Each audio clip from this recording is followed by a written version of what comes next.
મહાબોધિ મહાવિહાર બોધિગયા ખાતે બૌદ્ધ ભિક્ષુઓ અનશન ઉપર બેઠા છે. તેમની કેટલીક માંગો છે. આજે સુરેન્દ્રનગર ખાતે કલેક્ટરશ્રીને આવેદનપત્ર આપવામાં આવ્યું છે. જે સુરેન્દ્રનગરના આગેવાનો છે, જે બૌદ્ધ સમાજ સાથે જોડાયેલા લોકો છે, તો આપણે એમને પૂછીશું કે એમની કેટલીક માંગો છે. મુક્ત કરો, મુક્ત કરો, મહાબોધિ મહાવિહાર મુક્ત કરો, મુક્ત કરો, रद्द करो, रद्द करो. बौद्ध धर्म की क्या पहचान, बौद्ध धर्म की क्या पहचान, मानव मानव एक समान. BTF रद्द करो, रद्द करो, BTF रद्द करो, रद्द करो. महाबोधि महाविहार મુક્ત કરો. मुक्त करो, मुक्त करो. તો બૌદ્ધ સમાજમાંથી જે ચંદ્રપાલ બૌદ્ધ છે તેઓ આપણી સાથે વાત કરશે કે તમારી મુખ્ય માંગણીઓ શું છે અને આ BTF શું છે એ જણાવો. સુરેન્દ્રનગર જિલ્લા બૌદ્ધ સમાજ દ્વારા બુદ્ધગયામાં જે મહાબોધિ બૌદ્ધ વિહાર આવેલું છે, જેની ઉપર કહેવાતા તથાકથિત હિન્દુઓનો કબજો છે. જે જગ્યાએ મહાકાવનિક તથાગત ગૌતમ બુદ્ધને બુદ્ધત્વ પ્રાપ્ત થયું હતું અને ત્યારબાદ એમણે જગતને કરુણા અને માનવતાનો સંદેશ આપેલો, પરંતુ ત્યાં હાલમાં બહુજન સમાજના જે લોકો છે, ડૉક્ટર બાબા સાહેબને માનનારા લોકો છે અને બૌદ્ધ સમાજના લોકો છે, તેમજ ત્યાં ધરણા કરી અને બેઠેલા હાલ ભગંત અને બંતે જે વિહાર ઉપર બ્રાહ્મણોનો કબજો છે અને એક્ટ 1949 BT એક્ટ જેને કહેવાય છે, મહાબોધિ બૌદ્ધ વિહાર ટેમ્પલ મેનેજમેન્ટ કમિટી એક્ટ, જે અંતર્ગત 1949માં જે એક કાયદો પસાર થયેલો હતો, જેમાં 4 બ્રાહ્મણ એટલે કે હિન્દુ, 4 બૌદ્ધ અને એક ત્યાંના ડિસ્ટ્રિક્ટ મેજિસ્ટર એટલે કે કલેક્ટર હતા. આમ જોઈએ તો માત્ર ભારતમાં જ નહીં પરંતુ સમગ્ર વિશ્વમાં જે ધર્મના લોકો માનતા હોય, એ ધર્મના ચર્ચ હોય તો ભલે, મસ્જિદ હોય તો ભલે કે મંદિર હોય તો ભલે, જે તે ધર્મના અનુયાયી અથવા તો પાદરી કે મૌલા કે પૂજારી કે બંતેનો એની ઉપર અધિકાર હોવો જોઈએ. પરંતુ બૌદ્ધ ગયામાં એનાથી ઉલટું 1949નો BT એક્ટ હજુ પણ ચાલુ છે.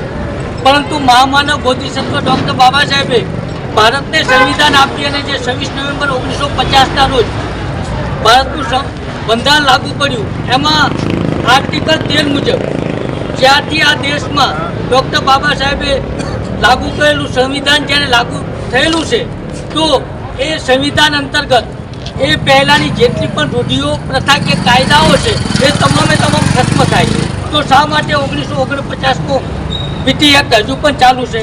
તો ત્યાં જે સવર્ણ હિન્દુઓનો કબજો છે, એ કબજો રદબાતલ કરી અને મહાબોધિ બૌદ્ધ વિહાર એ સંપૂર્ણપણે બૌદ્ધ ભંતે અને બૌદ્ધોને સોંપવામાં આવે, આવી અમારી માંગણી છે. અને સુરેન્દ્રનગર જિલ્લા બૌદ્ધ સમાજ દ્વારા કલેક્ટર મારફત અમે મહામહિમ રાષ્ટ્રપતિ, આ દેશના વડાપ્રધાન અને બિહારના મુખ્યમંત્રીને આવેદનપત્ર આપીએ છીએ કે ત્યાંથી વહેલામાં વહેલી, કારણ કે 12 ફેબ્રુઆરીથી ત્યાં બૌદ્ધ ભદંત અને બંતે બૌદ્ધ સાધુઓ ત્યાં ધરણા પર બેઠેલા છે.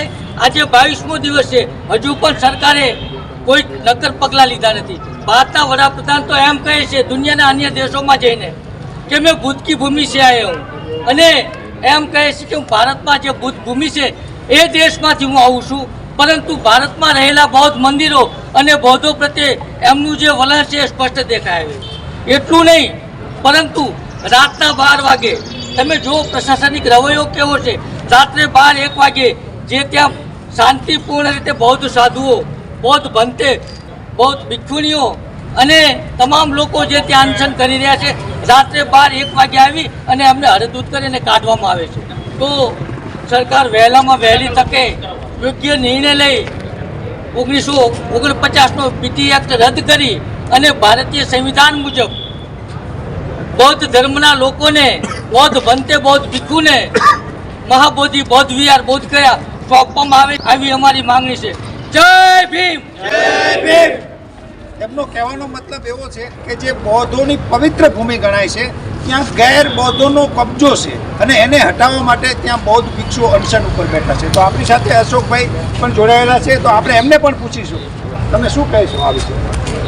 આજે દેશભરમાં જે માહોલ છે આપ જાણતા હશો કે આજે તો મસ્જિદોની અંદર પણ મંદિરો શોધવામાં આવી ગયા છે અને એને કોર્ટો દ્વારા એની એમ કે તપાસ કરવામાં આવે એવા આદેશો પણ કરવામાં આવ્યા છે. એવા સમયે દેશની સુપ્રીમ કોર્ટ હોય કે પછી દેશનું પ્રશાસન હોય એને આ બાબતને ધ્યાનમાં લઈ અને ખાસ કરીને જે હજારો વર્ષોથી જ્યાં બૌદ્ધ વિરાસત છે એ બૌદ્ધ વિરાસત બૌદ્ધ ધર્મના માનનારા લોકોને સોંપવામાં આવે એ આજની સાચી જરૂરિયાત છે.